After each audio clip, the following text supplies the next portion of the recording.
This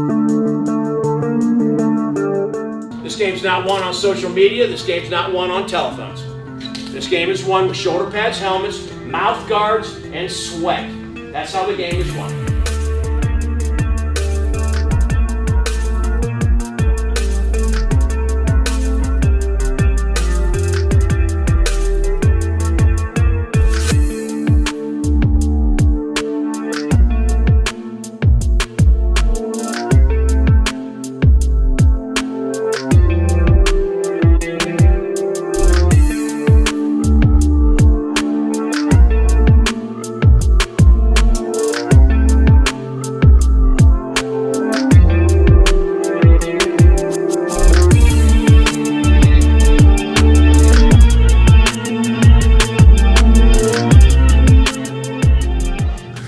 Welcome to episode 5, week 8 of the Bill Neese's Coaches Show. I'm your host, Chip Hare. With us is Coach Bill Neese. Coach, Indians coming off a home win and a homecoming win, 28-14, in what was probably, by far, if you ask anyone, poll anyone, the best game of the year in terms of not just win and the kind of win it was against a team, but also a competitive game. Yeah. And that Fairborn team was a really good team we beat on Friday night. I believe it was a quality win, and I think all of our players felt the same way. I think it did a lot for our confidence. And to come out of that game against an outstanding football team, both on offense and defense, also they presented so many problems on special teams that it really took a lot of effort and consistency from our coaches during the course of the week to get everybody ready to play. And I thought we did a very good job of answering a lot of the things that they tried to do. Well, into the game, and we don't always do this in the game on the show, but I think it would behoove us to at least do a little breakdown of the game. When you look at the statistics going into the game and the scores of the teams that we played, coming into very close, very similar, and it played that way. Yeah. We come down, we score, and they come down, and we hold them. Here's a big key: we hold them deep in their territory, and we hold them. They go for a field goal, they miss a field goal. That was a big key momentum change for the Indians. I think it was huge, and I think that game came down to A, missed field goal, and then B, at one point they had the ball at the 1 yard line. They mishandled a ball and ended up and lost themselves like 7 yards. And then later on in the game, they had a major turnover that really hurt them and kind of gave us an opportunity to come in and have some fresh running backs in the game and pretty much use the clock and just seal the deal. Yeah, before we get to the second half, when you look at that first half, it was deadlocked at 7-7. The missed field goal, that certainly changed the trajectory of things. The third quarter, come out second in that third quarter, we score, again, get a little momentum. But they come right back at the start of the fourth quarter and tie it up. Yeah, it was big time right there.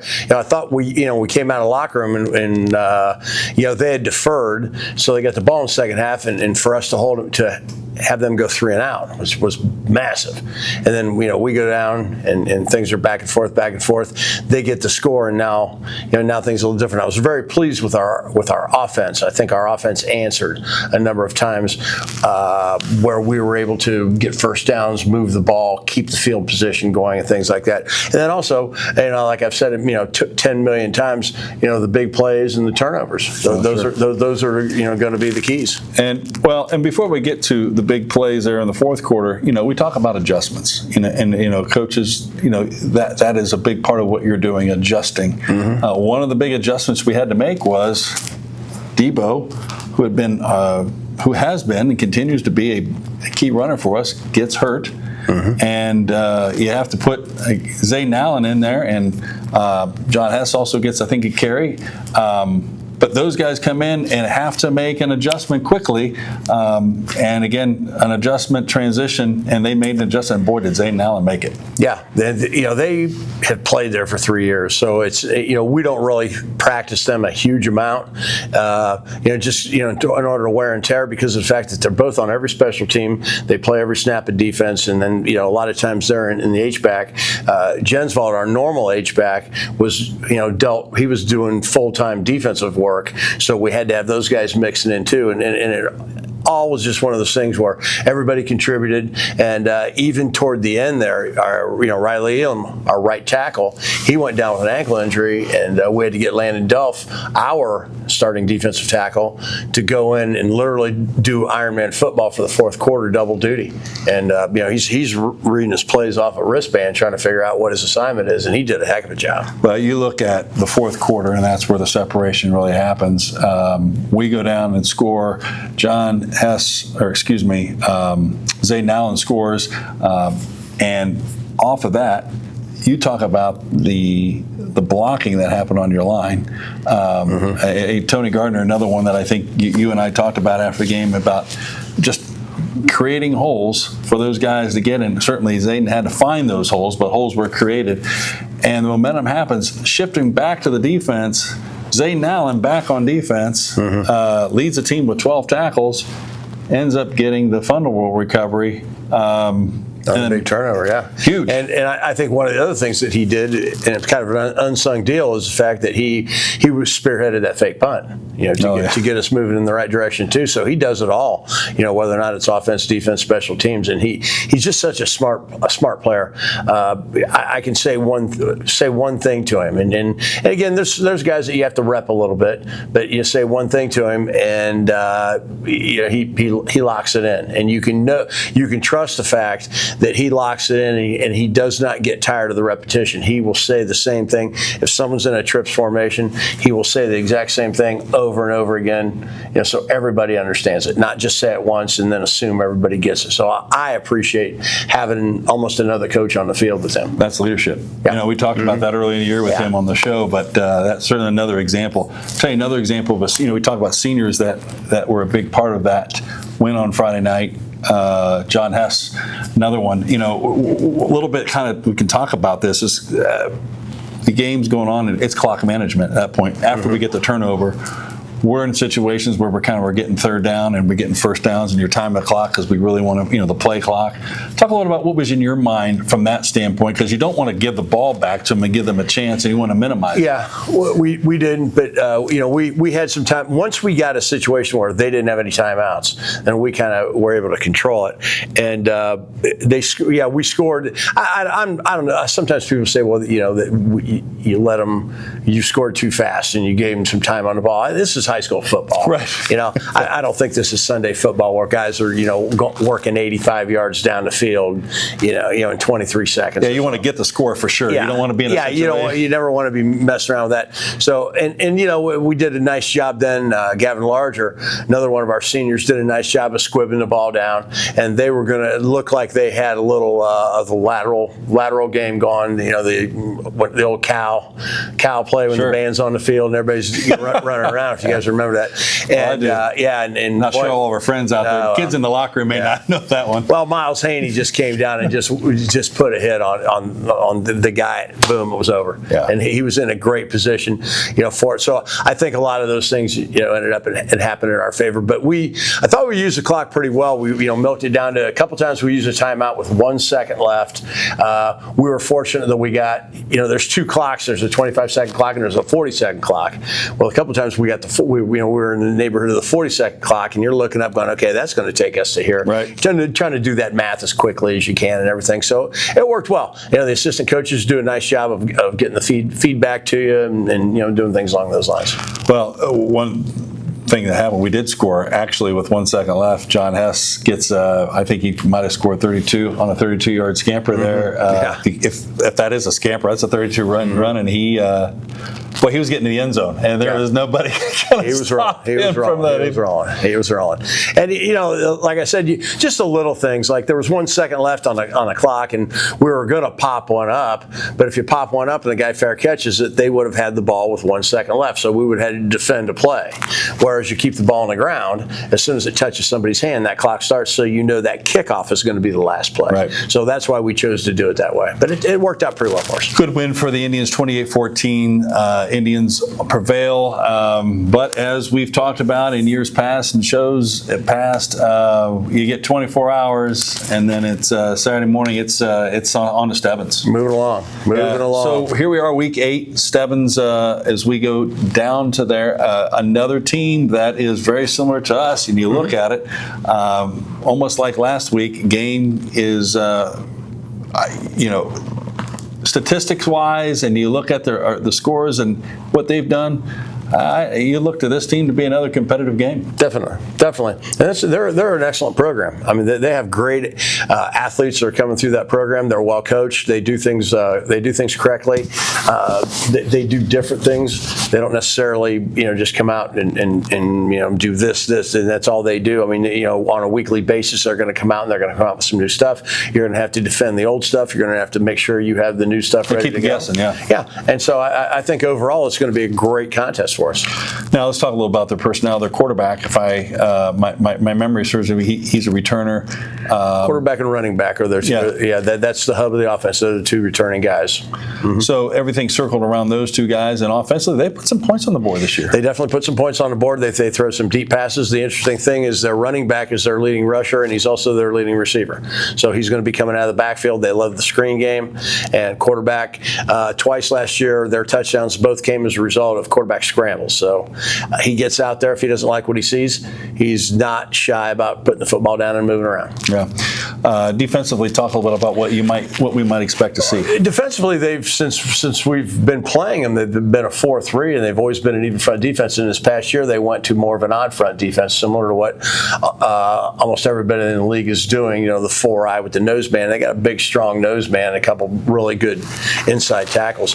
So they've been kind of a little bit back and forth with that. So I think anytime you go into a game on a Friday night, you're never counting on just one defense. You're always going to have a couple of different ones. So we've been repping, against the odd front. We've been repping against the even front a little bit. So we'll see how it goes once everything gets going. When you get to this stage of the game, doesn't matter who you're playing, but these games, obviously, everyone matters. That's what makes this league. What I think special is every game counts, particularly in football. Whether you play week 8 or week 2, week 8 you're battling what everyone else is battling: the staying healthy, keeping yourself mentally and emotionally into it. And it's truly, as we talked about, this is where the one-game season really comes into play. Oh yeah, and this Monday was big. We had a good Monday meeting this week, talking about it. And there was just so many teams that if you look at that, 1-0 mentality, if they had a chance, not comparing us to a college football team, but if you look at Penn State, for example, they had that big whiteout game, and they put a ton of work into it, and it didn't go their way. And, if they don't regroup real quick, who would have ever thought, like a week later, that UCLA with a brand new coaching staff is going to come in and beat them. So you have to cleanse your mind and just get refocused every week, and it's hard to come back in and say, okay, last week I really thought our kids knew the stuff. This week we're going to have to teach it a little bit different. We're going to have some more of this, some more of this. We're going to have to grab their attention. Sometimes you got to push some people. Sometimes you got to pull some people. However you do, motivate them. But you got to get everybody in the right spot so on Friday night they know what they're doing. So it's a good time of year, but it's also a time of year where there's some injuries and weather changes all of a sudden. It's pouring down, raining out there, and it's cold today. So I'm sure somebody's going to be in there coughing and sniveling tomorrow. So it's do what you do. Well, Coach, I've heard you say this before about focusing on what you need to focus in and lock in, but not looking at the shiny thing over here, because there's a lot of shiny things going on this time of year, because you can start talking about things that aren't necessarily relevant, but the only thing relevant right now is the Stebbins Indians. Yes, we got to stay in our neighborhood. We got to stay in our lane. Coach, talk about staying in our lane. We've got a couple of guys that we're going to talk to this afternoon on the second part of the show that have done a great job in their lane, and that is Camryn Best and Rayshawn Garrett, both offensively and defensively, as Camryn's our defensive end, of course. Rayshawn, a receiver. Both of those guys, different roles, but important roles. Yeah. Start off with Ray. Ray's been a 2-year starter for us on defense, and he's always been a return man.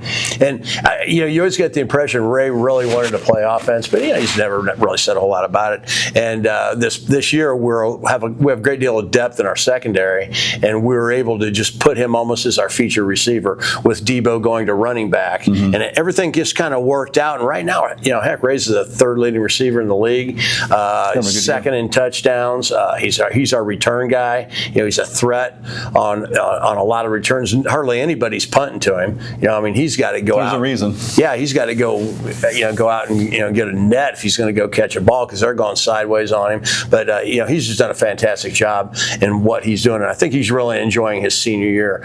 Having the ball in his hand, and that kind of stuff. Now Camryn has waited his turn on the defensive line. Last year he played a little bit for us, and he was our sub rock of the year last year. And our sub rock award is a guy that comes in and doesn't necessarily start, but comes in and gets a chance to play in a game or 2 games or whatever, and makes a significant difference. And Camryn won that award this year. He walked right in from day one as starting defensive end, and he's definitely a force on that side of the defense. He plays against that that right tackle on that side, so he's got to play the run a little bit more. He's got to be a little bit more hefty than that guy playing on the left side a little bit. So I think just his work ethic and having him around, he makes people comfortable when he's around, and on game night I look over and I feel comfortable that he's on our team. Yeah, there's an air to him. Yes, and that's the kind of guy you want on your sideline. Exactly. Coach, we wish you all the best as we get back on the yellow unit and we head to Stebbins High School on Friday night. Very good, thank you. We're going to come back. We're going to talk to Camryn Best. We're going to talk to Rayshawn. We're going to talk a little bit about their positions and what it's been like to be a Piqua Indian to this point. This show, again, brought to you by Dick Lumpkin's Auto Body. We'll be back for part 2 when we return. Welcome to the part 2 of the Coach Nietzsche Show, the players portion. These guys are going to introduce their names and the positions that they play. My name is Rayshawn Garrett. I play wide receiver. My name's Camryn Best. I play defensive end. Camryn, let's start with you. Talking about defensive end, that's been a big position for you, and you've kind of come into this year and have had an opportunity to get some minutes. But before we talk about that, because I know you guys had a big exciting win on Friday night, let's talk about what that win was like. Game was tied 7-7. Halftime, get up 14-7. They tie it 14-14 there early in the 4th, and then things start to really get exciting. So, Camryn, from your standpoint, what was like that to get that win there on homecoming here in front of the home crowd? Yeah, it was really exciting because going into halftime, it could have gone either way. And then when we scored, everybody was in our favor. And then they had one drive, and then our defense really decided we need to stop it now. So we came down, scored 21-14, and then from then on, the defense was standstill, and they couldn't get much going. They turned the ball over. Yeah. Big recovery there. I think Mr. Zay Allen might have gotten the recovery on that. Yep. Big one there for him. But hey, Rayshawn, let's talk about it from your standpoint. You've been in the big games like this before. Speaking of which, you just walked through the camera, Mr. Zay Allen. Rayshawn, talk about you've been in some big games. That was a big one for you Friday night. Yeah, it was. I just feel like the atmosphere of that one was like great, and it was just like everyone was in on it, on the win, from the blockers to the running backs to the quarterback. I feel like it was just a great team win. Team capital T, I really felt like, because I thought both sides of the ball, offensively and defensively, everybody did their thing. Camryn, let's talk a little bit about defensive end for you. Yeah. That's kind of a job where the wild man gets to get after a little bit and get after the quarterback and really put some pressure on him. And really, you get to be in a spot where we're really making some plays. Yeah. What's it been like for you in that position this year? This is my first year playing defensive end. It's been a lot of fun. You just get to, every play you're hitting somebody, and you get to get after the quarterback and tackle runs from behind, make big plays for losses, and then put defenses at rest because they have to go back and respond to what just happened because now you're back 4 yards behind because you get a sack or a tackle for loss. Rayshawn, as a receiver, you're one of our key guys that our quarterback looks to. You've made some big plays in some routes, but also in some screens. And you've got to learn to make some plays, not just with your hands, but with your legs. Yeah. Talk a little bit about what that is for you and reading those plays and what it is like to be a receiver on a Friday night. Well, it's a lot of mental toughness that you have to have, because a lot of the DBs are talking to you a lot during the games, trying to get in your head and stuff. So I just feel like you're pretty good at not listening to that. Yeah, you just got to drown it out and just stick to your game. But that's probably the challenging part, and then the fun part for playing receiver, I would say, is when you get to score, obviously, or when you get that big catch and that big moment. It's that's what everyone's always waiting on. Yeah. So. Well, you've had a few of those this year, and I know you're looking forward to having a few more. Let's talk a little bit about the next one, Stebbins, and the rest of the season. Here we are, we're week 8, hard to believe. Week 8, we've got week 9, and then, of course, week 10. The goal is to get to week 11, but before we can get to week 11, we've got to get to week 8, right? Yeah. So business is at hand with Stebbins. Talk a little bit about what the upcoming opponent looks like for you guys. I think Stebbins is a good football team overall, but I think we have better talent, to be honest, on our roster. I feel like we have a better coaching staff, so I think it's going to be a good game, but I think we'll come out in the end with it. All right. Camryn? I think before we can even look at playoffs, we need to beat Stebbins first. So we're focusing solely on Stebbins this week. No Butler, no Sydney, no nothing. We're not even worried. Only one game schedule, what I'd think of, right? Yep. Just a one game schedule, and that's the Indians of Stebbins. Yep. Okay. Hey, let's talk a little bit of past football. Let's talk about post high school. There'll be another big event. We say this every time on the show. At Alexander Stadium, you'll be under the lights with a different uniform. Yep. Cap and gown, graduation. Talk a little bit about what Camryn after graduation, what that's going to look like for you. I actually planned on going to nursing school at Edison, the new program they just opened up. Oh, great. Yeah. I've got right across the cornfield. Yeah, right across. I've already got a job at the hospital, getting a little foot in the door, and then I'm just going to apply this winter. Good. Rayshawn? So after high school, I plan to go to college, and if that doesn't end up working out, I have my electrical license that I got from the Career Center.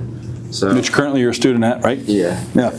And then I'll probably do something with electrical after college, and then that's what my after high school looks like. Good. Well, gentlemen, I know both of you guys are highly intelligent. I know in your own fields you'll be highly successful, and we wish you guys all the best. Thank you. Back to Friday night. Good luck against the Indians from Stebbins as we get on the bus and head south on 75. I know we'll be in good hands with you guys. Yeah. That'll wrap it up here for the Bill Nicias Coaches Show. Just a reminder, the game will be on WPTW. That's AM 1570 or FM 98.1. It'll be Tom Michaels and Brian Gillespie with the call. Again, you can catch the highlights here on the Bill Nicias Coaches Show on the Indian Nation station. For Rayshawn and Camryn, I'm your host, Chip Hare. We'll see you next week.